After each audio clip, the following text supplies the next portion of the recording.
ಓಂ ಸಿದ್ಧಸದ್ಗುರುಪಾದಾಬ್ಜಂ ಜನನೀ ಜನಕಸ್ತತಃ ತತ್ವೋಪದೇಶಕರ್ತಾರಂ ನತ್ವಾ ಭಕ್ತಿಪುರಸ್ಸರಂ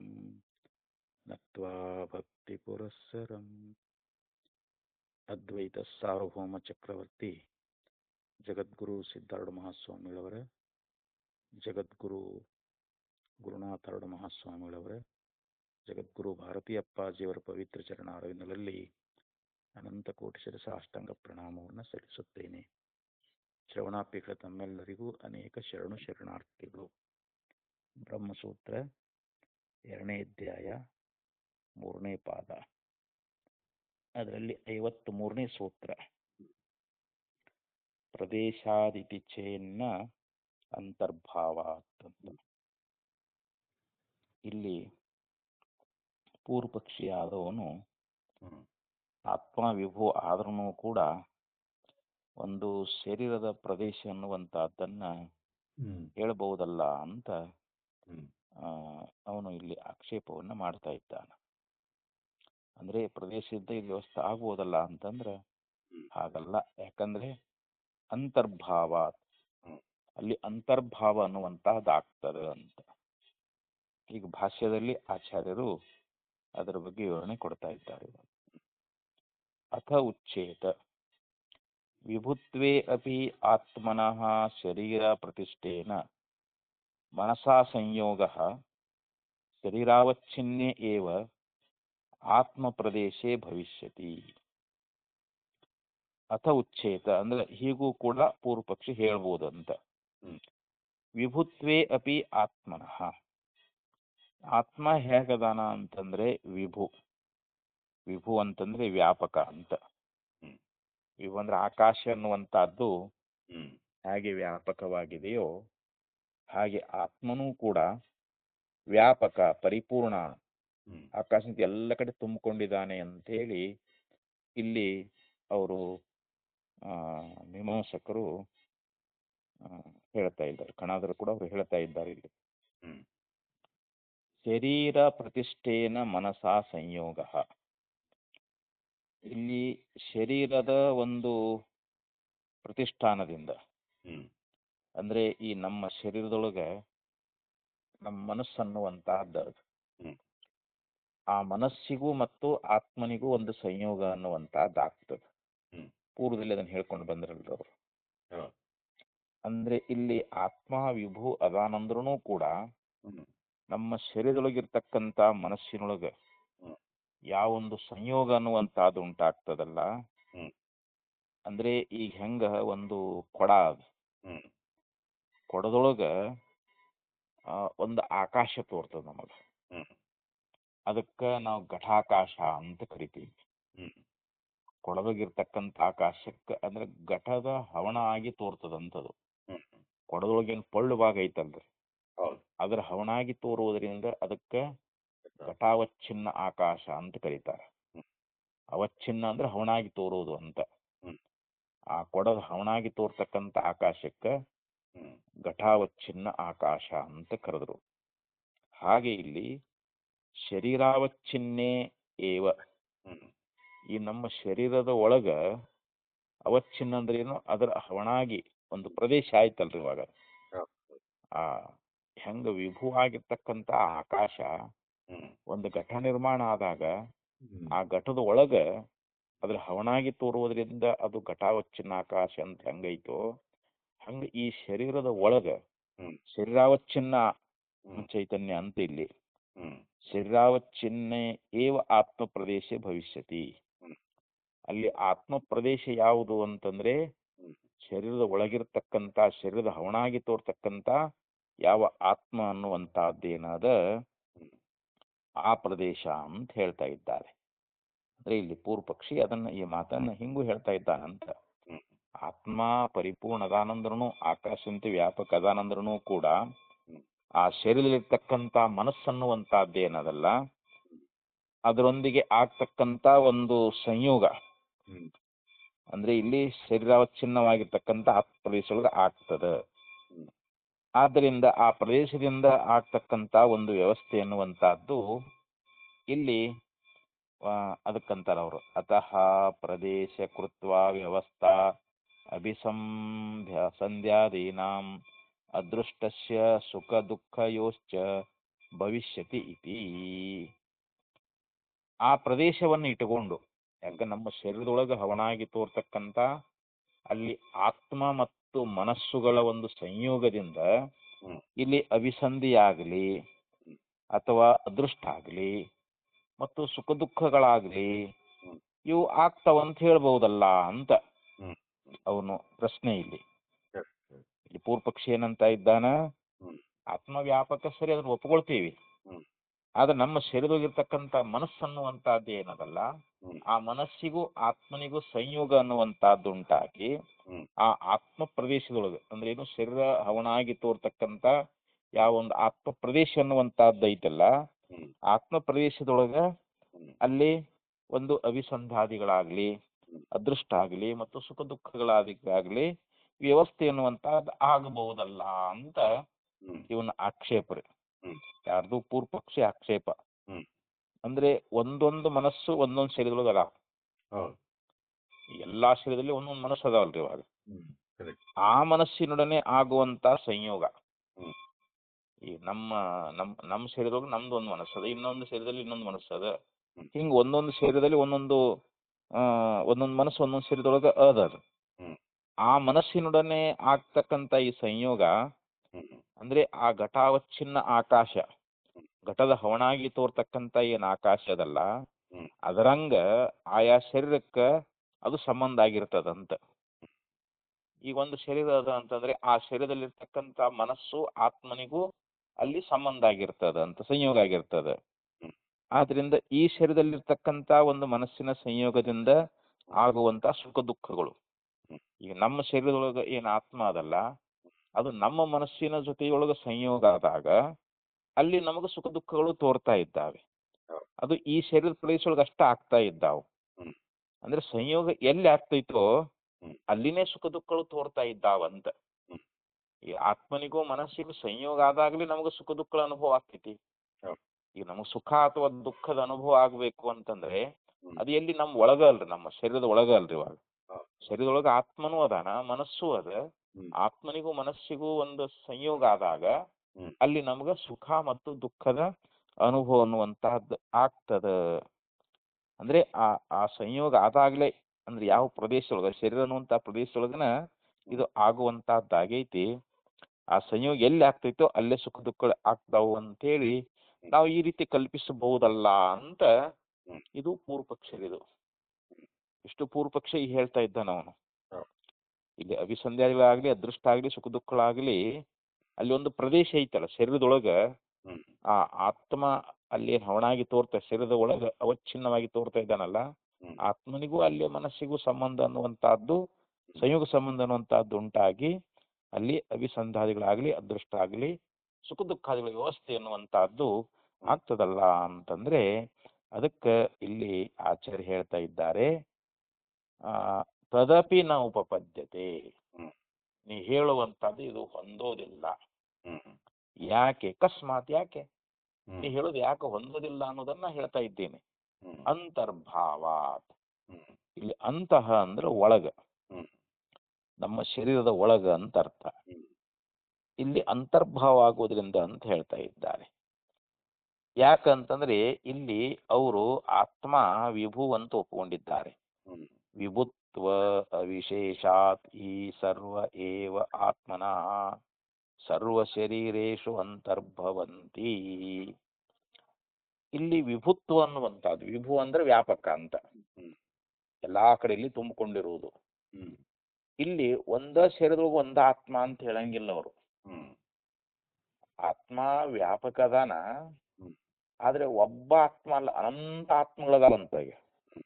ಎಲ್ಲಾ ಶರೀರಗಳಲ್ಲಿ ಅನಂತ ಆತ್ಮಗಳದಾರ. ಮತ್ತೆ ಆತ್ಮಗಳೆಲ್ಲ ಹೆಂಗದಾರ? ಅವರು ವಿಭು ವ್ಯಾಪಕರಾಗಿದ್ದಾರೆ.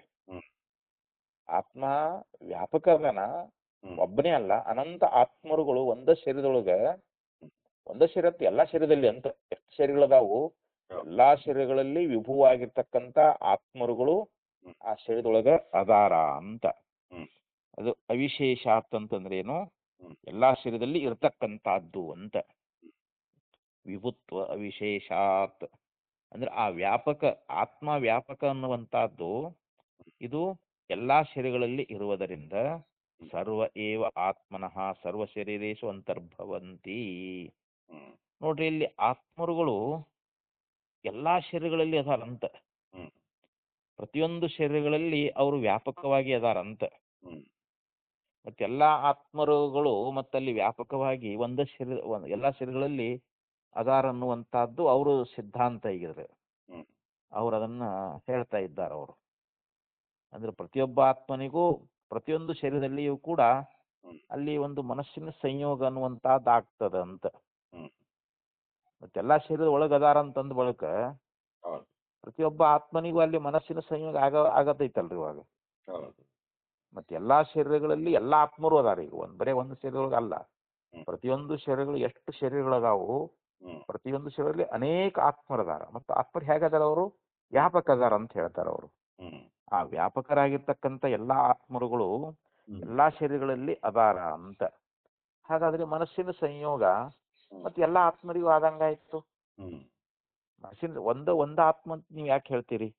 ಎಲ್ಲಾ ಆತ್ಮರಿಗೂ ಆಗ್ತದಲ್ಲ ಅಂತ ಇಲ್ಲಿ ಅಂತರ್ಭಾವಾತ್ ಅಂದ್ರೆ ಎಲ್ಲಾ ಆತ್ಮರುಗಳು ಎಲ್ಲಾ ಶರೀರಗಳಲ್ಲಿಯೂ ಅವರು ಒಳಗೆ ಇರ್ತಾ ಇದ್ದಾರೆ. ಹೀಗೆ ಇರ್ತಾ ಇರಬೇಕಾದ್ರೆ ಇಲ್ಲಿ ನಾವು ತತ್ರ ನ ವೈಶೇಷಿಕೈ ಶರೀರಾವಚ್ಛಿನ್ನೋಪಿ ಆತ್ಮನಃ ಪ್ರದೇಶ ಕಲ್ಪಯಿತು ಶಕ್ಯ. ಇಲ್ಲಿ ವೈಶೇಷಿಕರನ್ನ ಕುರಿತು ಹೇಳ್ತಾ ಇದ್ರು. ವೈಶೇಷಿಕರ ಅಭಿಪ್ರಾಯ ಇದು. ನ್ಯಾಯ ವೈಶೇಷಿಕರು ಇಲ್ಲಿ ಹೇಳುವಂತ ವಿಚಾರವನ್ನು ಖಂಡನ ಮಾಡ್ತಾ ಇದ್ದಾರೆ. ಶರೀರಾವಚ್ಛಿನ್ನ ಅಪಿ ಆತ್ಮನಃ. ಆತ್ಮ ಹೇಗಿದ್ದಾನೆ ಅಂತಂದ್ರೆ, ನೀವು ಒಂದು ಶರೀರದ ಅವಚ್ಛಿನ್ನ ಅಂದ್ರೇನು? ಅದರ ಹವಣಾಗಿ ತೋರ್ತಕ್ಕಂಥದ್ದು. ನೀವು ಆತ್ಮ ವಿಭು ಅಂತ ಹೇಳ್ಕೊಂಡು, ವ್ಯಾಪಕ ಅಂತ ಹೇಳ್ಕೊಂಡು, ಈ ಶರೀರದ ಹವಣಾಗಿ ತೋರುವಂತ ಆತ್ಮನಿಗೆ ಒಂದು ಪ್ರದೇಶವನ್ನ ನೀವು ಕಲ್ಪನಾ ಮಾಡ್ತಾ ಇದ್ದೀರಲ್ಲ, ಇದು ಹೆಂಗ ಒಂದುಗಡೆ ಆಗ್ತದ ಅಂತ. ಆತ್ಮ ಪರಿಪೂರ್ಣವಾಗಿರ್ಬೇಕಾದ್ರೆ ಈ ಶರೀರ ಅವಚ್ಛಿನ್ನವಾಗಿರ್ತಕ್ಕಂಥ ಈ ಪ್ರದೇಶವನ್ನು ಕಲ್ಪಿಸುವುದು ಇದು ವೈಶೇಷಿಕರಿಗೆ ಇದು ಹೊಂದುವಂತಹದ್ದಾಗುವುದಿಲ್ಲ. ಯಾಕಂದ್ರೆ ನಾವು ಪರಿಚ್ಛಿನ್ನ ಅಂತ ಒಪ್ಪಿಕೊಂಡಾಗ ಆತ್ಮ ಪರಿಚ್ಛಿನ್ನದಾನಪ್ಪ, ಅವನು ಒಬ್ಬನೇ ಅದಾನ ಅಂತಂದಾಗ ಒಂದು ಶರೀರದ ಒಳಗ ಅದೊಂದು ಇಂಥ ಒಂದು ಪ್ರದೇಶದೊಳಗೆ ಆತ್ಮ ಅದಾನ ಅಂತ ನಾವು ಕಲ್ಪಿಸಬಹುದು. ಆದ್ರೆ ಆತ್ಮ ವಿಭೂ ಅದಾನ, ಅವನು ವ್ಯಾಪಕನಾಗಿದ್ದಾನೆ ಅಂತ. ವ್ಯಾಪಕನಾಗಿರ್ತಕ್ಕಂಥ ಆತ್ಮನಿಗೆ ಒಂದು ಶರೀರದ ಒಳಗ ಒಂದು ಪ್ರದೇಶವನ್ನ ಅವನಿಗೆ ನೀವು ಕಲ್ಪನಾ ಮಾಡೋದು ಇದು ಹೊಂದುಗಡೆ ಆಗ್ತದೇನೋ? ವೈಶೇಷಿಕರೇ, ನೀವು ಅಂತ ವಿಭುವಾಗಿರ್ತಕ್ಕಂಥ ಆತ್ಮನಿಗೆ ಶರೀರದ ಒಳಗ ಒಂದು ಪ್ರದೇಶವನ್ನ ನೀವು ಕಲ್ಪಿಸ್ತಾ ಇದ್ದೀರಲ್ಲ, ಇದು ಸರಿ ಆಗ್ತದೇನೋ ಅಂತ ಇಲ್ಲಿ ಆಚಾರ್ಯರು ಆ ವೈಶೇಷಿಕರನ್ನ ಕುರಿತು ಕೇಳ್ತಾ ಇದ್ದಾರೆ. ವೈಶೇಷಿಕ ಶರೀರಾವಚ್ಛಿನ್ನೋಪಿ ಆತ್ಮನಃ ಪ್ರದೇಶ ಕಲ್ಪಯಿತು ಶಕ್ಯ. ಕಲ್ಪ್ಯಮಾನಃ ಅಪಿ. ಒಂದು ವೇಳೆ ನಾವು ಆ ಪ್ರದೇಶವನ್ನು ಕಲ್ಪನಾ ಮಾಡ್ತೀವಿ, ನಮ್ಮ ಶರೀರದ ಒಳಗ ಅಲ್ಲಿ ಅವಚ್ಛಿನ್ನವಾಗಿರ್ತಕ್ಕಂಥ ಅಂದ್ರೆ ಶರೀರದ ಒಳಗ ಹವಣಾಗಿ ತೋರ್ತಕ್ಕಂಥ ಆತ್ಮ ಅನ್ನುವಂಥದ್ದು ಒಂದು ಪ್ರದೇಶ ಏನೈತಲ್ಲ, ಅಲ್ಲಿ ಆ ಶರೀರದ ಒಳಗ ಆ ಪ್ರದೇಶ ಒಳಗ ಆತ್ಮ ಅದಾನ ಅಂತೇಳಿ ನಾವು ಒಂದ್ ವೇಳೆ ಕಲ್ಪಿಸಿಕೊಂಡ್ರೂ ಕೂಡ ಅಯಂ ನಿಷ್ಪ್ರದೇಶಸ್ಯ ಆತ್ಮನಃ ಪ್ರದೇಶ ಕಾಲ್ಪನಿಕತ್ವಾದೇವ ನ ಪಾರಮಾರ್ಥಿಕಂ ಕಾರ್ಯಂ ನಿಯಂತುಂ ಶಕ್ನೋತಿ. ನೀವು ಈ ಶರೀರದ ಒಂದು ಪ್ರದೇಶದ ಕಲ್ಪನೆಯನ್ನ ಮಾಡ್ತಾ ಇದ್ದೀರಲ್ಲ, ಇದು ಕೇವಲ ಕಾಲ್ಪನಿಕ ಆಯ್ತು. ಯಾಕಂದ್ರೆ ಅವನಿಗೆ ಯಾವುದೇ ಪ್ರದೇಶ ಇಲ್ಲ ಆತ್ಮನಿಗೆ, ಅವ್ನು ನಿಷ್ಪ್ರದೇಶ ಅಂತ. ಆತ್ಮನಿಗೆ ಏನಾದ್ರು ಇಂತಹ ಸ್ಥಾನದಾಗ ಅದಾನಂತ ನಾವು ಒಂದು ಪ್ರದೇಶವನ್ನು ಹೇಳಕ್ ಬರ್ತೈತೇನ್ರಿ? ಅವನು ಯಾಕೋ ವ್ಯಾಪಕ ಅದಾನ ಅವನು. ಈಗ ಆಕಾಶಕ್ಕೆ ಏನಾದ್ರು ಒಂದು ಪ್ರದೇಶ ಹೇಳಕ್ ಬರ್ತೈತೆ ಅಂದ್ರೆ ಆಕಾಶ ಇಲ್ಲಿ ಅಷ್ಟೇ ಐತ್ರಿ, ಅಲ್ಲಿ ಐತಿ, ಅಲ್ಲಿಲ್ಲ ಅಲ್ಲಿಲ್ಲ ಅಂತ ಹಿಂಗ ಅನ್ನಕ್ ಬರ್ತನ್ರಿಲ್ಲ. ಆತ್ಮ ವಿಭು ಅದಾನ. ವಿಭುವಾಗಿರ್ತಕ್ಕಂಥ ಆತ್ಮನಿಗೆ ಒಂದು ಇಂಥ ಸ್ಥಾನದಲ್ಲಿ ಅದಾನ ಅಂತ ಹೇಳಕ್ ಬರಂಗಿಲ್ಲ. ಯಾಕಂದ್ರೆ ಅವನು ಪರಿಪೂರ್ಣ ಅದಾನ. ಅವನು ಪ್ರದೇಶ ರಹಿತವಾಗಿದ್ದಾನಂತ. ಅವನಿಗೆ ಅಂತ ಆತ್ಮನಿಗೆ ಯಾವ್ದಾದ್ರೂ ಒಂದು ಪ್ರದೇಶವನ್ನ ನೀವು ಕಲ್ಪಿಸಿಕೊಂಡು ಹೇಳಿದ್ರು ಕೂಡ ಅದು ಕಾಲ್ಪನಿಕನಾಗಿ ಹೋಗ್ಬಿಡ್ತದ.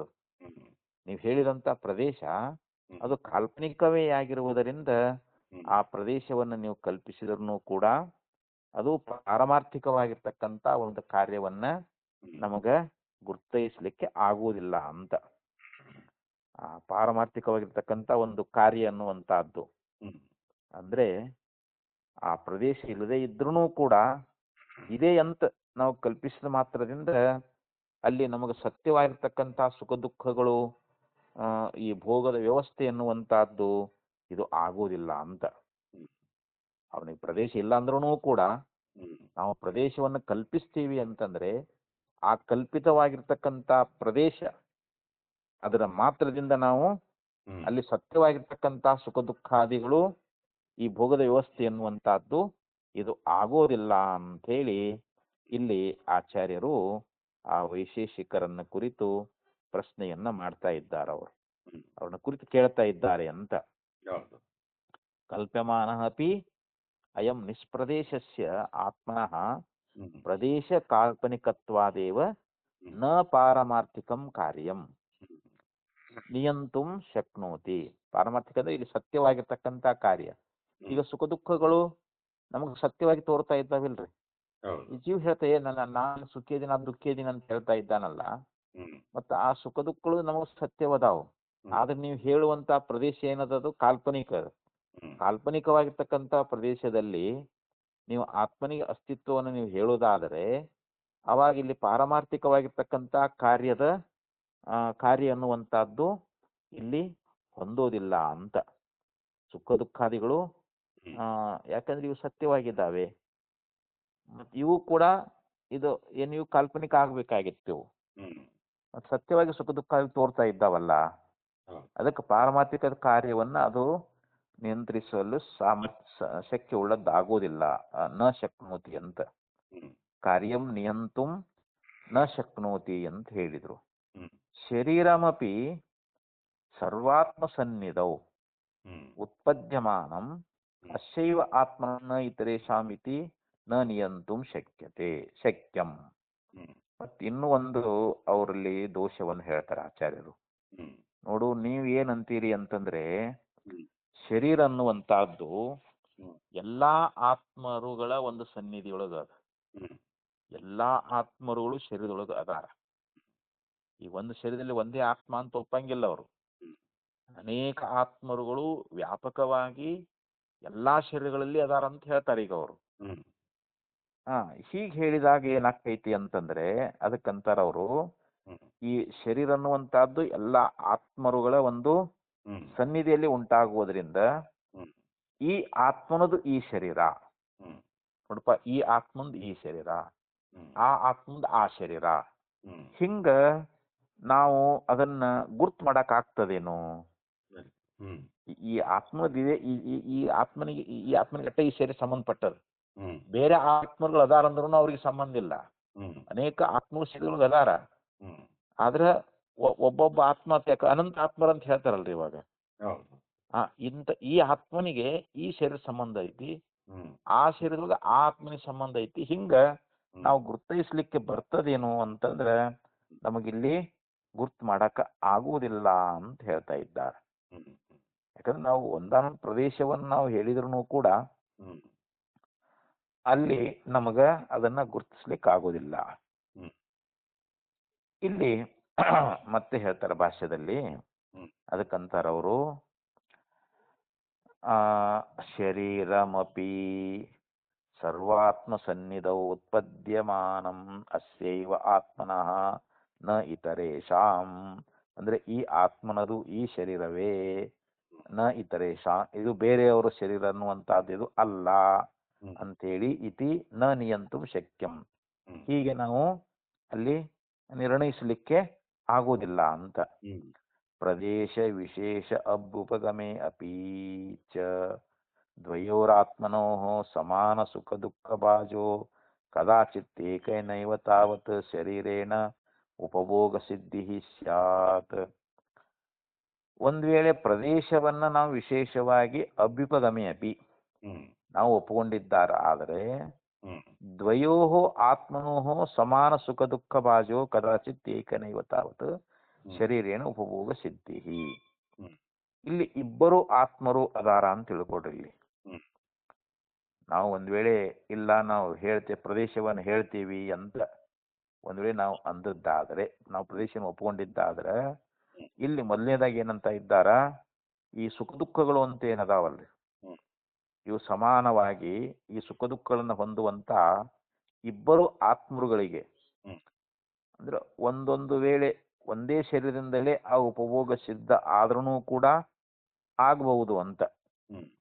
ಅಂದ್ರೆ ಸುಖ ದುಃಖಗಳು ಇವು ಸಮಾನವಾಗಿ ಇವು ಅಂದ್ರೆ ನಾವು ಒಂದೇ ಪ್ರದೇಶ ಒಂದು ಯಾವುದೋ ಒಂದು ಪ್ರದೇಶನ ಒಪ್ಪಿಕೊಂಡೇವು ಅಂತ ತಿಳ್ಕೊಡ್ರಿ. ನಮ್ಮ ಶರೀರದೊಳಗೆ ಒಂದು ಪ್ರದೇಶವನ್ನ ಆತ್ಮಳಿಗೆ ನಾವು ಒಪ್ಪಿಕೊಂಡಾಗ ಅಲ್ಲಿ ಮೊದಲನೇದಾಗಿ ಏನಪ್ಪಾ ಅಂತಂದ್ರೆ ಈ ಸಮಾನವಾಗಿರ್ತಕ್ಕಂತ ಸುಖ ದುಃಖಗಳನ್ನ ಹೊಂದುವಂತ ಈ ಇಬ್ಬರು ಆತ್ಮರು, ಯಾಕ ಅನಂತ ಆತ್ಮರು ಅಂತ ಹೇಳ್ತಾ ಇದ್ದಾರೆ ಇವಾಗ, ಅಲ್ಲಿ ಇಬ್ಬರು ಆತ್ಮರಿಗೆ ಒಂದೊಂದು ವೇಳೆ ಒಂದೇ ಶರೀರದಿಂದಲೇ ಉಪಭೋಗ ಅನ್ನುವಂತಹದ್ದು ಸಿದ್ಧ ಆದ್ರೂ ಆಗಬಹುದು. ಯಾಕಂತಂದ್ರೆ ಆ ಇಬ್ಬರು ಆತ್ಮರಿಗಳಿಗೂ ಒಂದೇ ಪ್ರದೇಶದಲ್ಲಿ ಅದೃಷ್ಟ ಅನ್ನುವಂತಹದ್ದು ಅದು ಇರಬಹುದು ಅಂತ. ಆ ಇಬ್ಬರು ಆತ್ಮರುಗಳಿಗೆ ಒಂದೇ ಪ್ರದೇಶದೊಳಗೆ ಅದೃಷ್ಟ ಅನ್ನುವಂತಹದ್ದು ಇರಬಹುದು ಅಂತ ಇಲ್ಲಿ ಆಚಾರ್ಯರು ಹೇಳಿದ್ರು ಅದನ್ನ. ಅದಕ್ಕಂದ್ರೆ ಅವರು ಪ್ರದೇಶ ಅಭ್ಯುಪಗಮೆ ಅಪಿ ಚ ದ್ವಯೋರಾತ್ಮನೋ ಸಮಾನ ಸುಖ ದುಃಖ ಬಾಜೋ ಕದಾಚಿತ್ ಏಕೇನೈವ ತಾವತ್ ಶರೀರೋಪಭೋಗ ಸಿದ್ಧಿ ಸ್ಯಾತ್ ಸಮಾನ ಪ್ರದೇಶಸ್ಯಾಪಿ ದ್ವಯೋರಾತ್ಮನೋ ಅದೃಷ್ಟಸ್ಯ ಸಂಭವಾತ್. ಅಂದ್ರೆ ಅಲ್ಲಿ ಸಮಾನ ಪ್ರದೇಶ ಆದ್ರೂ ಕೂಡ ಇಬ್ಬರಿಗೂ ಒಂದು ಅದೃಷ್ಟ ಅನ್ನುವಂಥದ್ದು ಸಂಭವಿಸಬಹುದು ಅಂತ. ತಥಾ ಹಿ ದೇವದತ್ತಃ ಯಸ್ಮಿನ್ ಪ್ರದೇಶೆ ಸುಖ ದುಃಖಂ ಅನುಭೂತ್ ತಸ್ಮಾತ್ ಪ್ರದೇಶಾತ್ ಅಪಕ್ರಾಂತೆ ತಚ್ಶರೀರೆ ಯಜ್ಞದತ್ತ ಶರೀರೆ ಚತು ಪ್ರದೇಶಂ ಅನುಪ್ರಾಪ್ತೆ ತಸ್ಯಾಪಿ ಇತರೇಣ ಸಮಾನಃ ಸುಖ ದುಃಖಾನುಭವೋ ದೃಶ್ಯತೆ ಅಂತ ಹೇಳ್ತಾರೆ. ಈಗ ಅದನ್ನ ವಿವರಣೆ ಕೊಡ್ತಾರಂತ ತಾಯಿ. ದೇವದತ್ತ ಯಸ್ಮಿನ್ ಪ್ರದೇಶೆ ಸುಖ ದುಃಖಂ ಅನ್ನುವ ಭೂತ್. ಈ ಒಂದು ಪ್ರದೇಶದೊಳಗ ದೇವದತ್ತ ಅನ್ನುವಂಥವನು ಇಲ್ಲಿ ಸುಖ ದುಃಖ ಅನುಭವ ಮಾಡ್ತಾನ ಅಂತ ತಿಳ್ಕೊಡ್ರಿ. ಇವಾಗ ಒಬ್ಬ ದೇವದತ್ತ ಅಂತದಾನ, ಒಬ್ಬ ಯಜ್ಞದಂತ ಅಂತದಾನ. ಇವಾಗ ಈಗ ಇಲ್ಲಿ ದೇವದತ್ತ ಏನ್ ಮಾಡಿದಾನ, ಯಾವ ಪ್ರದೇಶದೊಳಗ ಅಂದ್ರೆ ಯಾವ ಶರೀರದೊಳಗ ಅಂತ ಸುಖ ದುಃಖಗಳನ್ನ ಅವನು ಅನುಭವಿಸಿದ್ದಾನೋ ಆ ಪ್ರದೇಶದಿಂದ ಅವನ ಶರೀರ ಅತ್ತ ಸರಿದು ಬಿಟ್ರ, ಯಾವ ಪ್ರದೇಶದೊಳಗೆ ಸುಖ ದುಃಖಗಳನ್ನು ಅನುಭವ ಮಾಡ್ತಕ್ಕಂತ ದೇವದತ್ತ ಆ ಒಂದು ಪ್ರದೇಶದಿಂದ ಅವನ ಶರೀರ ಅತ್ತ ಸರಿದು ಬಿಟ್ರೆ ಬಳಿಕ ಅಲ್ಲಿ ಯಜ್ಞದತ್ತ ಅನ್ನುವಂಥವನು ಬರ್ತಾನ. ಅವನು ಶರೀರ ಅನ್ನುವಂತಹದ್ದು ಆ ಪ್ರದೇಶಕ್ಕೆ ಬಂದಾಗ ಅವನಿಗೂ ಕೂಡ ಹಿಂದೆ ಹೆಂಗ ಯಜ್ಞದತ್ತ ಇದ್ನಲ್ ದೇವದತ್ತ ಇದ್ನಲ್ರಿ, ಅವನಿಗೆ ಯಾವ ರೀತಿಯಾಗಿ ಸುಖ ದುಃಖಗಳು ಆಗಿದ್ದು ಅಲ್ಲ, ಈ ಆ ಪ್ರದೇಶಕ್ಕೆ ಬಂದಿರತಕ್ಕಂತ ಈ ಯಜ್ಞದತ್ತನಿಗೂ ಕೂಡ ಅವನಿಗೂ ಕೂಡ ಏನಾಕೈತಲ್ಲಿ ಆ ದೇವದತ್ತನಿಗೆ ಸುಖ ದುಃಖಗಳು ಉಂಟಾದಂತೆ ಆ ಸಮಾನವಾಗಿರ್ತಕ್ಕಂತ ಸುಖ ದುಃಖಗಳ ಅನುಭವ ಅನ್ನುವಂತಹದ್ದು ಆಗುವುದು ಕಂಡು ಬರ್ತದ ಅಂತ. ಯಾಕೆ ಇಲ್ಲಿ ಇಬ್ಬರು ಆತ್ಮಗಳು ಅಂತ ಹೇಳಿದ್ರಲ್ಲ, ಇಲ್ಲಿ ಒಬ್ಬ ದೇವದತ್ತ ಇನ್ನೊಬ್ಬ ಯಜ್ಞದತ್ತ ಅಂತದಾನಂತ ತಿಳ್ಕೊಳ್ರಿ. ಇಲ್ಲಿ ದೇವದತ್ತ ಯಾವ ಪ್ರದೇಶದೊಳಗೆ ಸುಖ ದುಃಖವನ್ನ ಅನುಭವ ಮಾಡ್ತಾನೋ ಆ ಪ್ರದೇಶದಿಂದ ಅವನ ಶರೀರ ಅತ್ತ ಸರಿದು ಹೋಯ್ತು ಅಂತ ತಿಳ್ಕೊಡ್ರಿ. ಇವಾಗ ಅಂದ್ರೆ ಆ ಪ್ರದೇಶ ಬಿಟ್ಟು ಅವನು ಹೋದ. ಇನ್ನೊಬ್ಬ ಯಜ್ಞದತ್ತ ಅಂತದಾನ, ಆ ಪ್ರದೇಶಕ್ಕೆ ಯಜ್ಞದತ್ತ ಬಂದಾಗ ಅವನಿಗೂ ಕೂಡ ಆ ದೇವದತ್ತ ಯಾವ ರೀತಿ ಸುಖ ದುಃಖಗಳನ್ನ ಅನುಭವ ಮಾಡಿದಾನೋ ಅವನಂತೆ ಅದಕ್ಕೆ ಸಮಾನವಾಗಿ ಇವನಿಗೂ ಕೂಡ ಸುಖ ದುಃಖದ ಅನುಭವ ಅನ್ನುವಂತಹದ್ದಾಗುವುದು ನಮಗಲ್ಲಿ ಕಂಡು ಬರ್ತದ ಅಂತ ಹೇಳಿ ಇಲ್ಲಿ ಆಚಾರ್ಯರು ಅವರನ್ನ ಕುರಿತು ಹೇಳ್ತಾ ಇದ್ದಾರೆ. ತಥಾ ಹಿ ದೇವದತ್ತ ಯಸ್ಮಿನ್ ಪ್ರದೇಶೆ ಸುಖ ದುಃಖಂ ಅನ್ನುವ ಭೂತ್.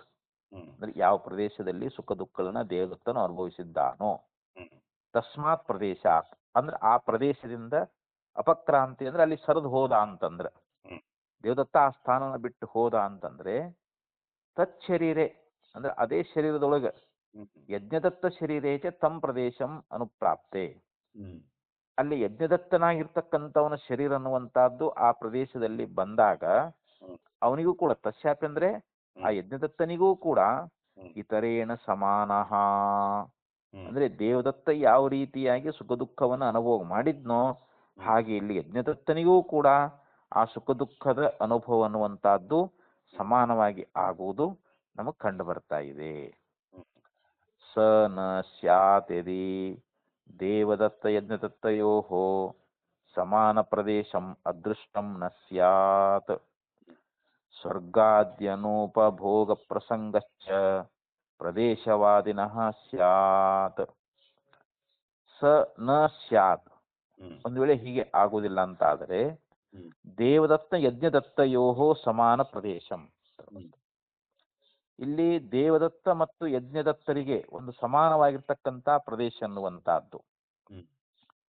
ಈಗ ಒಂದೇ ಪ್ರದೇಶವನ್ನು ಹೇಳಿದ್ರಲ್ಲಿ, ಈಗ ಅಲ್ಲಿ ಯಜ್ಞದತ್ತನಿಗೂ ಮತ್ತು ದೇವದತ್ತನಿಗೂ ಒಂದೇ ಪ್ರದೇಶದಲ್ಲಿ ಸಮಾನವಾಗಿ ಸುಖ ದುಃಖಗಳು ಆಗುವುದನ್ನ ಹೇಳ್ಕೊಂಡು ಬಂದ್ರಿ. ಇವಾಗ ಈಗ ಆ ದೇವದತ್ತ ಏನದಾನಲ್ರಿ, ಅವರು ಆ ದೇವದತ್ತ ಯಜ್ಞದತ್ತ ಅಂತ ಅದಾರಲ್ರಿ, ಇವರಿಬ್ಬರು ಅದಾರಲ್ರಿ, ಇವರು ಇಬ್ಬರು ಸಮಾನ ಪ್ರದೇಶದಲ್ಲಿನೇ ಆ ಅದೃಷ್ಟ ಅನ್ನುವಂತಹದ್ದು ಇಲ್ಲದಾದ್ರೆ ಅದು ಆಗಬಾರದು. ಆ ಸುಖ ದುಃಖಗಳು ಅಂದ್ರೆ ಒಂದೇ ಪ್ರದೇಶದೊಳಗ ದೇವದತ್ತ ಮತ್ತು ಯಜ್ಞದತ್ತ ಅಂತ ಏನ್ ಅದಾರಲ್ಲ, ಇವರಿಬ್ಬರು ಅದಾರಲ್ರಿ, ಇವರು ಆ ಸಮಾನವಾಗಿರ್ತಕ್ಕಂಥ ಪ್ರದೇಶದೊಳಗ ಒಂದು ಅದೃಷ್ಟ ಅನ್ನುವಂತಹದ್ದು ಇಲ್ಲವಾದ್ರೆ, ಅಲ್ಲಿ ಅದೃಷ್ಟ ಅನ್ನುವಂತಹದ್ದು ಇಲ್ಲ ಅಂತ ತಿಳ್ಕೊಡ್ರಿ ಆ ಪ್ರದೇಶದೊಳಗೆ, ಅವಾಗ ಅದು ಆಗಬಾರದು. ಯಾವುದು ಸುಖ ದುಃಖಗಳು ಅಲ್ಲಿ ಅಲ್ಲಿ ಆಗಬಾರದು. ಅದೃಷ್ಟದಿಂದಲೇ ಅಲ್ರಿ ನಮಗ ಸುಖ ದುಃಖಗಳ ಅನುಭವ ಆಗುವುದು, ಅದೃಷ್ಟದಿಂದಲೇ ಅಂತ. ಆದ್ದರಿಂದ ಇಲ್ಲಿ ಯಾವ ಪ್ರದೇಶವನ್ನ ಹೇಳ್ತಕ್ಕಂತ ವೈಶೇಷಿಕನ ಮತದೊಳಗ ಅಲ್ಲಿ ಒಂದು ಏನ ದೋಷ ಬರ್ತದ ಅಂತಂದ್ರ ಅದಕ್ಕ ಆಚಾರ್ಯರು ಹೇಳ್ತಾ ಇದ್ದಾರೆ, ಬ್ರಾಹ್ಮಣಾದಿ ಸ್ವರ್ಗಾದ್ಯ ಅನುಪಭೋಗ ಪ್ರಸಂಗಶ್ಚ ಪ್ರದೇಶವಾದಿನಃ ಸ್ಯಾತ್. ಇಲ್ಲಿ ಸ್ವರ್ಗಾದಿಗಳಿಗೆ ಹೋಗಿ ಅಲ್ಲಿ ಸ್ವರ್ಗ ಸುಖವನ್ನ ಅನುಭೋಗ ಮಾಡುವಂತ ಈ ಪ್ರಸಂಗ ಅನ್ನುವಂತಹದ್ದು ಆ ಪ್ರದೇಶವಾದಿಗಳಿಗೆ ಇದು ಹೊಂದೋದಿಲ್ಲ ಅಂತ. ಯಾಕಂದ್ರೆ ಈ ಪ್ರದೇಶವನ್ನ ಬಿಟ್ಟು ಮತ್ತೆ ಅಲ್ಲಿ ನಾವು ಸ್ವರ್ಗಾದಿಗಳಿಗೆ ಹೋಗ್ಬೇಕಂದ್ರೆ ಅಲ್ಲಿ ಅದೃಷ್ಟವನ್ನ ನಾವು ಒಪ್ಕೊಳ್ಬೇಕಲ್ರಿ. ಇವಾಗ ಅದೃಷ್ಟಾದಿಗಳ ಮುಖಾಂತರವಾಗಿ ಸ್ವರ್ಗಾದಿ ಪ್ರದೇಶಗಳಿಗೆ ಹೋಗ್ತಾ ಇದ್ದಾರ. ಮತ್ತು ಅಲ್ಲಿ ಬೇರೆ ಪ್ರದೇಶ ಆಗ್ತದೆ, ಇದು ಯಾವುದು ಸ್ವರ್ಗ ಅನ್ನುವಂತಹದ್ದು ಬೇರೆ ಒಂದು ಪ್ರದೇಶ ಆಯ್ತಲ್ರಿ, ಅಲ್ಲಿ ಸ್ವರ್ಗಾದಿಗಳ ಉಪಭೋಗ ಆಗ್ತದ ಅನ್ನುವಂತಹದ್ದು ಅಲ್ಲಿ ಹೊಂದುಗಡೆ ಆಗುವುದಿಲ್ಲ ಅಂತ. ಅಲ್ಲಿ ಸ್ವರ್ಗಾದಿಗಳ ಉಪಭೋಗ ಅನ್ನುವಂತಹದ್ದು ಆಗಲಾರ್ದು ಅನ್ನುವಂಥ ಪ್ರಸಕ್ತಿ ಅನ್ನುವಂಥದ್ದು ಉಂಟಾಗ್ತದ. ಈ ರೀತಿಯಾಗಿ ನಾವು ಅಲ್ಲಿ ಒಂದು ಪ್ರದೇಶವನ್ನ ಒಪ್ಪಿಕೊಂಡಿದ್ದಾದ್ರೆ ಆ ಪ್ರದೇಶವಾದಿಯಾಗಿರ್ತಕ್ಕಂಥ ವೈಶೇಷಿಕನ ಮತದೊಳಗ ಆ ಸ್ವರ್ಗಾದಿಗಳ ಒಂದು ಉಪಭೋಗ, ಅಲ್ಲಿರ್ತಕ್ಕಂಥ ಸುಖಾದಿಗಳ ಒಂದು ಭೋಗ ಅನ್ನುವಂತಹದ್ದು ಅದು ಆಗಲಾರದು ಅನ್ನುವಂತ ಒಂದು ಪ್ರಸಕ್ತಿ ಉಂಟಾಗ್ತದ. ಯಾಕಂತಂದ್ರೆ ಅದನ್ನ ಆಚಾರ್ಯ ಹೇಳ್ತಾ ಇದ್ದಾರೆ, ಭಾಷ್ಯದಲ್ಲಿ ಹೇಳ್ತಾ ಇದ್ದಾರೆ, ಬ್ರಾಹ್ಮಣಾದಿ ಶರೀರ ಪ್ರದೇಶೇಶು ಅದೃಷ್ಟ ನಿಷ್ಪತ್ತೇಹೇ ಪ್ರದೇಶಾಂತರ ವರ್ತಿತ್ವಾಚ್ಛ ಸ್ವರ್ಗಾದ್ಯುಪಭೋಗಸ್ಯ. ನೋಡಿ, ಇಲ್ಲಿ ಬ್ರಾಹ್ಮಣಾದಿ ಶರೀರಗಳು ಅಂತ, ಇಲ್ಲಿ ಬ್ರಾಹ್ಮಣ ಆಗ್ಲಿ, ಕ್ಷತ್ರಿಯನಾಗಿರ್ಲಿ, ವೈಶ್ಯನಾಗಿರ್ಲಿ, ಇವ್ರೇನದಾರಲ್ಲ ಅವರು ಒಂದು ತಮ್ಮ ಶರೀರದಿಲ್ಲೇ ಅಲ್ಲಿ ತಮ್ಮ ಶರೀರದಿಂದ ಅವ್ರು ಏನು ಮಾಡಿರ್ತಕ್ಕಂತ ಒಂದು ಪುಣ್ಯ ಕರ್ಮಗಳದಾವಲ್ರಿ, ಅವುಗಳಿಂದ ಅದೃಷ್ಟ ಅನ್ನುವಂತಹದ್ದು ಉತ್ಪತ್ತಿ ಆಗ್ತದೆ. ಹೌದು, ನಮ್ಗೆ ಅದೃಷ್ಟ ಬರಬೇಕು ಅಂತಂದ್ರೆ ನಾವು ಮಾಡ್ತಕ್ಕಂತ ಒಂದು ಪುಣ್ಯ ಕಾರ್ಯಗಳಿಂದ ಅಂತ. ಇಲ್ಲಿ ಬ್ರಾಹ್ಮಣ ಶರೀರವೇ ಮೊದಲಾಗಿರ್ತಕ್ಕಂಥ ಶರೀರಗಳಲ್ಲಿ ಅದೃಷ್ಟ ಅನ್ನುವಂತಹದ್ದು ಉಂಟಾಗುವುದು ನಾವು ಲೋಕದಲ್ಲಿ ನೋಡ್ತಾ ಇದ್ದೇವೆ. ಆದ್ರೆ ಇದು ಭೋಗ, ಸ್ವರ್ಗಾದಿಗಳ ಭೋಗ ಅದು ಬೇರೆ ಪ್ರದೇಶದೊಳಗೆ ಆಗ್ತಿತ್ತಲ್ರ. ಅದು ಈ ಶರೀರದೊಳಗೇನೋ ಅವರು ಪುಣ್ಯಾದಿಗಳನ್ನ ಮಾಡಿ ಅದೃಷ್ಟವನ್ನ ಪಡ್ಕೊಂಡಾರ ಅವರು. ಆದ್ರೆ ಈಗ ಸ್ವರ್ಗಾದಿಗಳ ಉಪಭೋಗ ಎಲ್ಲಿ ಆಕೈತಿ, ಬೇರೆ ಒಂದು ಸ್ವರ್ಗಲೋಕ ಬೇರೆ ಐತಲ್ರಿ, ಅದು ಆ ಪ್ರದೇಶಾಂತರದಲ್ಲಿ ಸ್ವರ್ಗಾದಿ ಉಪಭೋಗ ಅನ್ನುವಂತಹದ್ದು ಆಗ್ತದೆ ಅಂಥೇಳಿ ಇಲ್ಲಿ ಹೇಳ್ತಾ ಇದ್ದಾರೆ. ಮತ್ತು ಇನ್ನೂ ಒಂದು ಮಾತು, ಅವರು ಆತ್ಮ ಅನೇಕರು ಅಂತ ಹೇಳ್ತಾರ ಅವರು. ಯಾರು? ಈ ವೈಶೇಷಿಕರು. ಸರ್ವಗತಃ ತು ಅನುಪಪತ್ತಿಶ್ಚ ಬಹುನಾಂ ಆತ್ಮಾನಾಂ. ಇಲ್ಲಿ ಆತ್ಮರು ಅನೇಕ ಅಂತ ಹೇಳಿ ಆತ್ಮರು ಅನೇಕ ಅದಾರ ಮತ್ತು ಎಲ್ಲರೂ ವ್ಯಾಪಕ ಅದಾರ. ಇದು ಹೆಂಗ್ ಹೊಂತೈತಿ ಅಂತ. ಇದು ಹೊಂದಂಗೆ ಇಲ್ಲಿದು. ಯಾಕಂದ್ರೆ ಈಗ ಆಕಾಶ ಒಂದೇ ಅದಂದ ಬಳಕ ಇದು ವ್ಯಾಪಕ ಅನ್ನೋದು ಹೊಂತೈತಿ ಇವಾಗ. ಆದ್ರೆ ವ್ಯಾಪಕನೂ ಹೌದು ಮತ್ತು ಅನೇಕನೂ ಹೌದು ಅನ್ನುವಂಥದ್ದು ಇದು ಹೆಂಗ್ ಹೊಂತೈತಿ ಇದು ಆತ್ಮನಿಗೆ. ಆತ್ಮ ನೀವು ಪರಿಚ್ಛಿನ್ನ ಅಂತ ಹೇಳ್ರಿ, ನೀವು ಅನೇಕ ಅಂತ ಒಪ್ಕೊಳ್ತೀವಿ ನಾವು, ಆತ್ಮ ಪರಿಚ್ಛಿನ್ನ ಅಂತ ಹೇಳ್ರಿ. ಆದ್ರೆ ಹಂಗ ಹೇಳಂಗಿಲ್ಲ ಅವ್ರು. ಇಲ್ಲ, ಆತ್ಮ ವ್ಯಾಪಕ ಅದಾನ ಮತ್ತು ಅನೇಕ ಅದಾನ ಅಂತ ಹೇಳ್ತಾರೆ. ಈಗ ಅನೇಕವಾಗಿರ್ತಕ್ಕಂಥದ್ದು ವ್ಯಾಪಕವಾಗಿರ್ತಕ್ಕಂಥದ್ದು ಇದು ಹೊಂದಂಗಿಲ್ಲ, ಇದು ಹೊಂದ್ಗಳೇನೆ ಆಗಂಗಿಲ್ಲ. ಯಾಕಂದ್ರೆ ಅದು ವ್ಯಾಪಕ ಅಂತಂದಾಗ ಅಲ್ಲಿ ಒಂದೇ ವ್ಯಾಪಕ ಆತ್ಮ ಒಬ್ಬನೇ ಅದಾನ, ಅವನು ವ್ಯಾಪಕ ಅದಾನ, ಸರ್ವಗತ ಅದಾನ ಅಂತಂದ್ರೆ ಅದು ಹೊಂದ್ಗಡೆ ಆಗ್ತೈತಿ ಅಂತ. ಯಾಕಂದ್ರೆ ದೃಷ್ಟಾಂತ ಅಭಾವ. ಹಂಗಾರೆ ದೃಷ್ಟಾಂತವನ್ನು ಹೇಳ್ರಿ ಇದಕ್ಕ ಒಂದು ದೃಷ್ಟಾಂತವನ್ನ ಹೇಳ್ರಿ ಅಂತಂದ್ರೆ ಮತ್ತೆ ಅವ್ರೇನ್ ದೃಷ್ಟಾಂತನೇ ಇಲ್ಲ ಅಂತ, ಯಾವ ದೃಷ್ಟಾಂತಗಳು ಕೂಡ ಅಲ್ಲಿ ನಮಗ ಸಿಗೋದಿಲ್ಲ ಅಂತ. ಯಾವುದು ಆತ್ಮರು ವ್ಯಾಪಕ ಅನ್ನುವಂತಹದ್ದು ಅನೇಕ ಅನ್ನುವಂತಹದ್ದು ಇದು ಹೊಂದೋದಿಲ್ಲ. ಯಾಕಂದ್ರೆ ಅದಕ್ಕೆ ದೃಷ್ಟಾಂತವಿಲ್ಲ ಅಂತ. ಈಗ ಅನೇಕವಾಗಿರ್ತಕ್ಕಂಥ ವಸ್ತುಗಳು ಪರಿಚ್ಛಿನ್ನವಾಗಿರ್ತಾವ. ಯಾವ ಅನೇಕ ಇರ್ತಾವೋ ಅವು ಪರಿಚ್ಛಿನ್ನ ಇರ್ತಾವು. ನಾವು ಲೋಕದಲ್ಲಿ ಅದನ್ನು ಕಾಣ್ತೀವಿ. ಆದ್ರೆ ಎಲ್ಲಾ ಕಡೆ ಇರತಕ್ಕಂತಹದ್ದು ಅದು ಕಂಡಿಲ್ಲ. ಈಗ ನಾವು ಒಂದು ರೂಮಿನಲ್ಲಿ ಎಷ್ಟೋ ಸಾಮಾನುಗಳು ಇಟ್ಟಿರ್ತೀವಿ, ಅವೆಲ್ಲ ಪರಿಚ್ಛಿನ್ನ ಇರ್ತಾವ ಅವು. ಆದ್ರೆ ಅದು ಇನ್ನೊಂದು ಪ್ರದೇಶದೊಳಗೆ ಇರಂಗಿಲ್ಲ ಅದು ಆ ವಸ್ತು. ಯಾವುದೋ ಒಂದು ಬಾಕ್ಸ್ ಐತೆ ಅಂತ ತಿಳ್ಕೊಡ್ರ, ಬುಕ್ಸ್ ಏನೋ ಅದಾವ ಅಂತ ತಿಳ್ಕೊಡ್ರ. ಅದು ನಾವು ಯಾವ ಪ್ರದೇಶದಾಗ ಇಟ್ಟಿದ್ದಾವ ಅಲ್ಲಿ ಅಷ್ಟೇ ಇರ್ತದ ಅದು. ಅಂತ ಒಂದು 100 ಬಾಕ್ಸ್ ಅದಾವ ಅಂತ ತಿಳ್ಕೊಡ್ರ. ಅವು ಬೇರೆ ಪ್ರದೇಶದಲ್ಲಿ ಅದಾವೇನು? ಇಲ್ಲ. ಯಾಕೆ ಅವು ಪರಿಚ್ಛಿನ್ನ ಅದಾವು, ಮತ್ತೊಂದು ಸ್ಥಾನದಲ್ಲಿ ಇರಂಗಿಲ್ಲ ಅವು. ಯಾವುದು ಪರಿಚ್ಛಿನ್ನ ಇರ್ತದ ಅವು ಅನೇಕ ವಸ್ತುಗಳು ಅದಾವ ಅಂತ ತಿಳ್ಕೊಡ್ರಿ. ಅನೇಕ ವಸ್ತುಗಳು ಪರಿಚ್ಛಿನ್ನವಾಗಿರುವಂತಹದ್ದು ಲೋಕದಲ್ಲಿ ಕಂಡು ಬಂದದ. ಆದ್ರೆ ವ್ಯಾಪಕವಾಗಿರ್ತಕ್ಕಂಥದ್ದು ಕಂಡಿಲ್ಲ. ಎಲ್ಲವೂ ಸರ್ವಗತ ಅಂತಂದ್ರೆ ಅಲ್ಲಿ ಬಹುತ್ವ ಅನ್ನುವಂಥದ್ದು ಇರುವ ಹಾಗೆ ಇಲ್ಲ ಅಂತ. ಎಲ್ಲವೂ ಅಂತಂದಾಗ ಇಲ್ಲಿ ಬಹಳ ಆದವಲ್ರಿ ಇವಾಗ. ಬಹಳಷ್ಟು ಆತ್ಮರುಗಳು ಅವರು ಸರ್ವಗತ ಅಂತಂದ ಬಳಕ ಅವರು ಬಹು ಆಗಿರಕ್ ಹೆಂಗ್ ಸಾಧ್ಯ ಐತಿ? ಅವ್ರು ಅನೇಕ ಆಗಿರ್ಲಿಕ್ಕೆ ಬರಂಗಿಲ್ಲ ಅಂತ. ಎಲ್ಲವೂ ಒಂದೇ ಆಗಿಬಿಡ್ಬೇಕು ಅಂತ ಹೇಳ್ತಾ ಇದಾರೆ ಇಲ್ಲಿ. ಎಲ್ಲವೂ ಒಂದೇ ಆದ್ರೆ ಅದು ನಮಗ ಹೊಂದುಗಡೆ ಆಗ್ತದ ಅಂತ ಹೇಳಿ ಈ ಪ್ರಕಾರವಾಗಿ ಅವರು ಹೇಳ್ತಾ ಇದ್ದಾರೆ.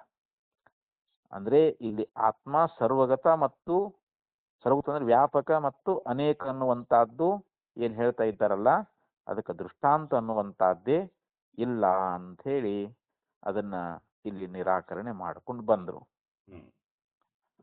ಮತ್ತೆ ಹೇಳ್ತಾ ಇದ್ದಾರೆ, ವದ ತಾವತ್ ತ್ವಂ ಕೇ ಬಹವಃ ಸಮಾನ ಪ್ರದೇಶಾಶ್ಚ ಇತಿ. ನೋಡಪ್ಪ, ಹಂಗಾರೆ ಹೇಳು. ವದ ಅಂದ್ರೆ ಹೇಳು. ತಾವತ್ ತ್ವಂ ಕೇ ಬಹವಃ ಸಮಾನ ಪ್ರದೇಶಾಶ್ಚ ಅಂದ್ರೆ ಸಮಾನವಾದ ಪ್ರದೇಶದಲ್ಲಿ ಬಹುಜನ ಅದಾರಂತ ನೀ ಹೇಳ್ತಾ ಇದ್ದೀಯಲ್ಲ, ಹಂಗಾರೆ ಅವ್ರು ಯಾರು ಹೇಳಂಗಾರ?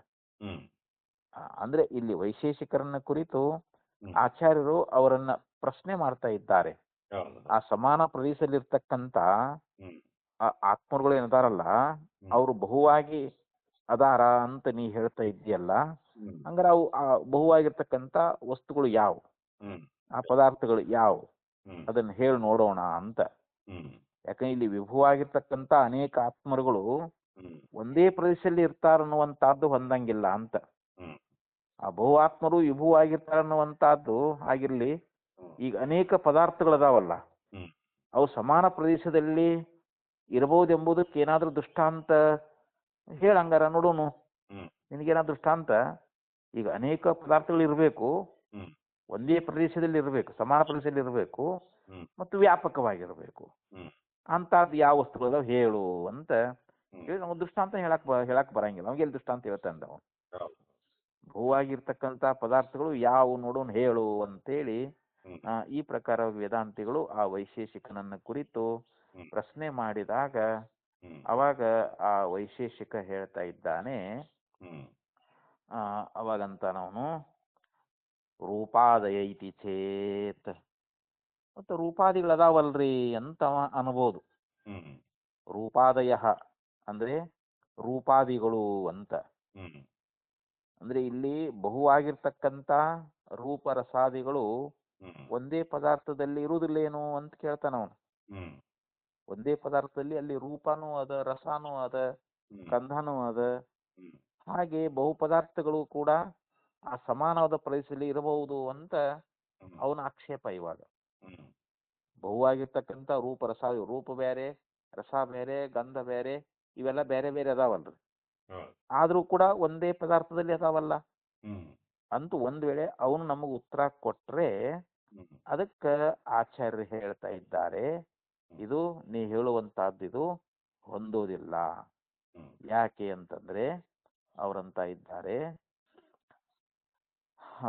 ನ ತೇಷಾಮಪಿ ಧರ್ಮ್ಯಂಶೇನ ಅಭೇದಾತ್ ಲಕ್ಷಣ ಭೇದಾಚ್ಛ.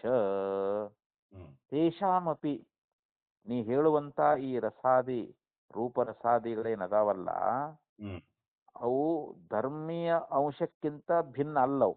ಹ್ಮ್ ಅವುಗಳಿಗೆ ಲಕ್ಷಣ ಭೇದ ಅನ್ನುವಂತಹದ್ದು ಅಂತ.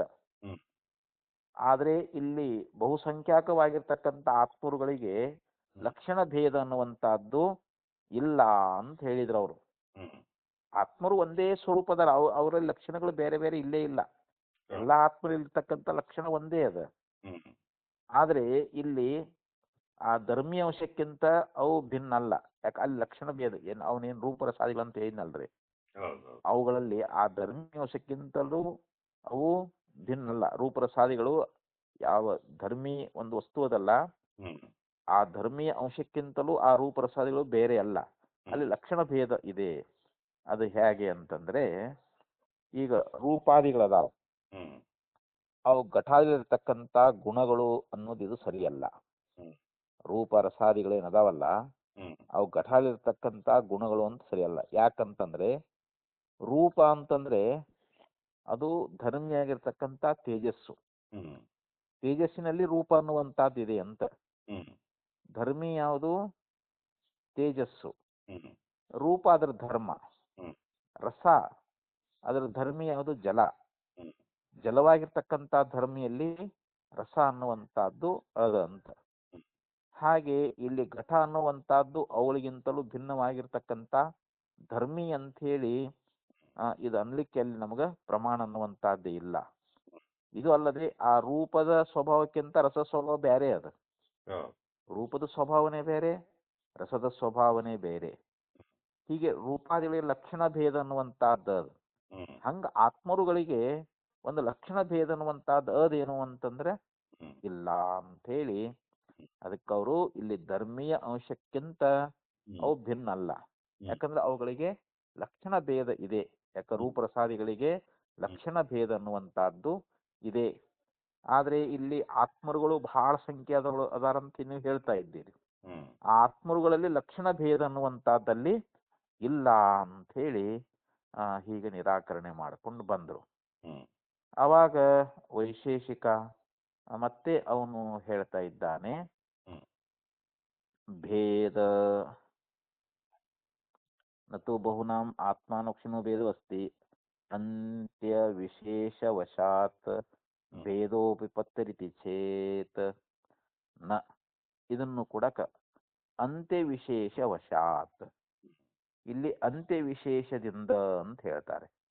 ಅಂತ್ಯ ವಿಶೇಷಗಳ ಒಂದು ವಶದಿಂದ ಒಂದು ಭೇದ ಇರಬಹುದಲ್ಲ ಅಂತಂದ್ರೆ ಅದಕ್ಕೆ ಸಿದ್ಧಾಂತಿ ನ, ಇಲ್ಲಪ್ಪ. ಇಲ್ಲಿ ಅಂದ್ರೆ ಆತ್ಮರುಗಳು ಅವ್ರು ನಿತ್ಯ ದ್ರವ್ಯವಾಗಿದ್ದಾರೆ ಅಂತ ಅವನ ಅಭಿಪ್ರಾಯ. ಆತ್ಮರುಗಳು ಏನದಾರಲ್ಲ ಅವ್ರು ನಿತ್ಯ ದ್ರವ್ಯವಾಗಿರುವುದರಿಂದ ಒಬ್ಬೊಬ್ಬ ಆತ್ಮನನ್ನ ಮಿಕ್ಕವರಿಂದ ಬೇರ್ಪಡಿಸುವಂತವು ಅಂತ್ಯ ವಿಶೇಷಗಳು ಅಂತ. ಒಬ್ಬ ಆತ್ಮನಿಂದ ಮತ್ತೊಬ್ಬ ಆತ್ಮನ ಬೇರ್ಪಡಿಸ್ಬೇಕಲ್ರಿ ಇವಾಗ. ಯಾಕ ಆತ್ಮರು ನಿತ್ಯ ದ್ರವ್ಯವಾಗಿದಾರ, ಅವ್ರು ಅನೇಕದಾರ. ಒಬ್ಬ ಆತ್ಮನ್ನ ಮತ್ತೊಬ್ಬರಿಂದ ಬೇರ್ಪಡಿಸ್ತಕ್ಕಂಥವುಗಳೇ ಇಲ್ಲಿ ಅಂತ್ಯ ವಿಶೇಷಗಳು. ಅವು ಭೇದಕ ಪದಾರ್ಥಗಳಿವೆ ಅಂತ ಹೇಳಿ ವೈಶೇಷಿಕ ಹೇಳ್ತಾನಂತ. ಆ ಭೇದಕ ಪದಾರ್ಥಗಳು ಅಂತಂದ್ರೆ ಪದಾರ್ಥಗಳಲ್ಲಿ ಭೇದವನ್ನ ಉಂಟು ಮಾಡುವಂತಹದ್ದು. ಅವಕ್ಕೆ ಭೇದಕ ಪದಾರ್ಥಗಳದಾವು ಅಂತ. ಅಂತ್ಯ ವಿಶೇಷಗಳೇ ಇಲ್ಲಿ ಭೇದಕ ಪದಾರ್ಥಗಳಿವೆ ಅಂತ ಹೇಳಿ ವಿಶೇಷಕರು ಹೇಳ್ಕೊಂಡು ಬರ್ತಾ ಇದ್ದಾರೆ. ಹೀಗೆ ಅಂತ್ಯ ವಿಷಯಗಳ ವಶದಿಂದ ನಾವು ಭೇದ ಇರಬಹುದಲ್ಲ ಅಂತಂದ್ರೆ ಅದಕ್ಕೆ ಸಿದ್ಧಾಂತಿ ಹೇಳ್ತಾ ಇದ್ದಾನೆ, ನೀ ಹೇಳುವುದಿದು ಸರಿಯಲ್ಲ ಅಂತ. ಭೇದ ಕಲ್ಪನಾಯ ಅಂತ್ಯ ವಿಶೇಷ ಕಲ್ಪನಾಯಾಶ್ಚ ಇತರೇತರ ಆಶ್ರಯತ್ವಾತ್. ಹ್ಮ್. ಭೇದ ಕಲ್ಪನಾಯ ಅನ್ಯ ವಿಶೇಷ ಕಲ್ಪನಾಯಾಶ್ಚ. ಹ್ಮ್. ಇವಾಗ ಅವನನ್ನ ಕುರಿತು ಹೇಳ್ತಾ ಇದ್ದಾರೆ. ಹ್ಮ್. ನೋಡಪ್ಪ, ಇಲ್ಲಿ ಭೇದ ಕಲ್ಪನೆಗಾಗಲಿ ಹ್ಮ್. ಆ ಅಂತ್ಯ ವಿಶೇಷಗಳ ಕಲ್ಪನೆಗೆ ಹ್ಮ್. ಇಲ್ಲಿ ಅನ್ಯೋನ್ಯಾಶ್ರಯ ದೋಷ ಎನ್ನುವಂತಹದ್ದು ಬರ್ತದ ಅಂತ. ಹ್ಮ್. ಇಲ್ಲಿ ಅನ್ಯೋನ್ಯಾಶ್ರಯ ಆಗ್ತದ. ಹ್ಮ್. ಹೇಗೆ ಅಂತಂದ್ರೆ, ಹ್ಮ್. ಇಲ್ಲಿ ಆತ್ಮರು ಬಹುತ್ವ ಎನ್ನುವಂತಹದ್ದು ಸಿದ್ಧ ಆದ್ರೆ, ಮೊದಲು ಆತ್ಮರು ಅನೇಕನು ಸಿದ್ಧ ಆಗ್ಬೇಕಲ್ಲ. ಹ್ಮ್. ಆತ್ಮ ಒಬ್ಬನೇ ಅಲ್ಲ, ಅನಂತ ಆತ್ಮರುಗಳದಾರ ಅನ್ನುವಂತಹದ್ದು ಹ್ಮ್. ಇದು ಸಿದ್ಧ ಆದ್ರೆ ಹ್ಮ್. ಅಲ್ಲಿ ಅಂತ್ಯ ವಿಶೇಷಗಳು ಸಿದ್ಧ ಆಗ್ತಾವ. ಹ್ಮ್. ಯಾಕೆ ಆತ್ಮಗಳನ್ನ ಬೇರ್ಪಡಿಸ್ಬೇಕಲ್ಲ ನಾವು ಇಲ್ಲಿ. ಹೌದು. ಆದ್ದರಿಂದ ಇಲ್ಲಿ ಮೊದಲು ಆತ್ಮರು ಬಹು ಅದಾರ ಅನ್ನುವಂಥದ್ದು ಮೊದಲು ಸಿದ್ಧ ಮಾಡಬೇಕು. ಹ್ಮ್. ಅವಾಗ ಅಂತ್ಯ ವಿಶೇಷ ಸಿದ್ಧ ಆಗ್ತಾವ. ಹ್ಮ್. ಇಲ್ಲಿ ಭೇದಕವಾಗಿರ್ತಕ್ಕಂಥ ಅಂತ್ಯ ವಿಶೇಷಗಳು ಸಿದ್ಧ ಆದ್ರೆ ಆತ್ಮರುಗಳು ಇಲ್ಲಿ ಬೇರೆ ಬೇರೆ ಇರುವನ್ನುವಂತ ಸಿದ್ಧ ಆಗ್ತದೆ. ಹ್ಮ್. ಇಲ್ಲಿ ಮೊದಲು ಅಂತ್ಯ ವಿಶೇಷಗಳಿದ್ದ ಆಗ್ಬೇಕಲ್ಲ, ಅಂತ್ಯ ವಿಶೇಷ ಸಿದ್ಧ ಆದಾಗ ಆತ್ಮರು ಬೇರೆ ಬೇರೆ ಅದಾರನು ಸಿದ್ಧ ಆಗ್ತದೆ. ಹೀಗೆ ಅನ್ಯೋನ್ಯಾಶ್ರಯ ಅನ್ನುವಂತಹದ್ದು ಅದ ಅಂತೇಳಿ ಹ್ಮ್. ಇಲ್ಲಿ ಆಚಾರ್ಯ ಅವರನ್ನ ಕುರಿತು ಹೇಳಿದ್ರು ಅವರು. ಹ್ಮ್. ಅಂದ್ರೆ ಅವನು ಎಂದಿದ್ದ ಅಂತ್ಯ ವಿಶೇಷಗಳ ಒಂದು ಹ್ಮ್. ವಶದಿಂದ ಅಲ್ಲಿ ಭೇದ ಇರಬಹುದಲ್ಲ ಅಂತ ಅಂದಿದ್ದ. ಅದಕ್ಕೆ ಆಚಾರ್ಯ ಅಂದ್ರು, ಇಲ್ಲಪ್ಪ, ಭೇದ ಕಲ್ಪನೆಗೂ ಕೂಡ ಇಲ್ಲಿ ಅಂತ್ಯ ವಿಷಯಗಳ ಕಲ್ಪನೆಯೂ ಕೂಡ ಇಲ್ಲಿ ಅನ್ಯೋನ್ಯಾಶ್ರಯ ಅನ್ನುವಂತಹದ್ದು ಅದ. ಹ್ಮ್. ಈಗ ಮತ್ತೆ ಆಚಾರ್ಯ ಭಾಷ್ಯದಲ್ಲಿ ಹೇಳ್ತಾ ಇದ್ದಾರ, ಹ್ಮ್. ಮತ್ತಂತ ಇದ್ದಾರ,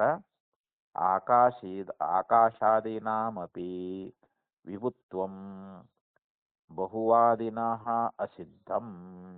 ಹ್ಮ್. ಇಲ್ಲಿ ಆಕಾಶಾದಿಗಳು ವ್ಯಾಪಕವಾಗಿದ್ದಾವೆ ಅಂತ ಹೇಳಿ ಹ್ಮ್. ಇಲ್ಲಿ ಬಹುತ್ವ ಅಂದ್ರೆ ಆತ್ಮಗಳು ಅನೇಕ ಅನ್ನುವಂತಹದ್ದನ್ನ ಹ್ಮ್. ಹೇಳುವಂತವ್ರು ಹೇಳ್ತಾರೆ. ಆತ್ಮ ಹ್ಮ್. ಯಾವುದು ಆಕಾಶಾದಿಗಳು ವ್ಯಾಪಕವಾಗಿದ್ದಾವೆ ಅಂತ ಹೇಳಿ ಹ್ಮ್. ಹೀಗೆ ಹೇಳಿದ್ದು ಅಸಿದ್ಧ ಅಂತ. ಯಾಕಂದ್ರೆ ಕಾರ್ಯತ್ವ ಅಭ್ಯುಪಗಮಾತ್. ಹ್ಮ್. ನಾವು ಆಕಾಶ ವ್ಯಾಪಕ ಅಂತ ಹೇಳಂಗಿಲ್ಲ. ಹ್ಮ್. ಆಕಾಶ ಅನ್ನುವಂತಹದ್ದು ಅದು ಕಾರ್ಯವಾಗೈತಿ ಅದು. ಹ್ಮ್. ಯಾಕಂದ್ರೆ ತಸ್ಮಾತ್ವಾ ಏತಸ್ಮಾತ್ ಆತ್ಮನ ಆಕಾಶ ಸಂಭೂತಃ ಅಂತೇಳಿ ಇನ್ನು ಶ್ರುತಿ ಹೇಳ್ಕೊಂಬಂದದಲ್ರಿ. ಹೌದು. ಬ್ರಹ್ಮನಿಂದ ಆಕಾಶ ಹುಟ್ಟೇದು ಅಂದ ಬಳಿಕ ಅದು ಕಾರ್ಯ ಆಗ್ತಲ್ರಿ. ಹೌದು. ಕಾರ್ಯ ಆದ್ಮೇಲೆ ಅದು ವ್ಯಾಪಕ ಹೆಂಗಾಗ್ತದದು? ಅದು ಪರಿಚ್ಛಿನ್ನವೇ ಆಯ್ತಲ್ರಿ ಇವಾಗ. ಹ್ಮ್. ಕಾರ್ಯವಾದದ್ದು ಅದು ಪರಿಚ್ಛಿನ್ನವೇ ಇರ್ತದೆ. ಹೌದು. ಈ ರೀತಿಯಾಗಿ ನಾವು ಆಕಾಶವನ್ನ ವ್ಯಾಪಕ ಅಂತ ನಾವು ಒಪ್ಪಿಕೊಂಡಿಲ್ಲ. ಅದು ಸಾತಿಶಯ ವ್ಯಾಪಕ, ಹ್ಮ್. ಆದ್ರೆ ನಿರತಿಶಯ ವ್ಯಾಪಕವಲ್ಲ. ಹ್ಮ್. ನಿರತಿಶಯ ವ್ಯಾಪಕ ಯಾವುದು ಅಂತಂದ್ರೆ ಹ್ಮ್. ಇಲ್ಲಿ ಆತ್ಮವೇ, ಬ್ರಹ್ಮವೇ ನಿರತಿಶಯ ವ್ಯಾಪಕ ಅಂತ. ಹ್ಮ್.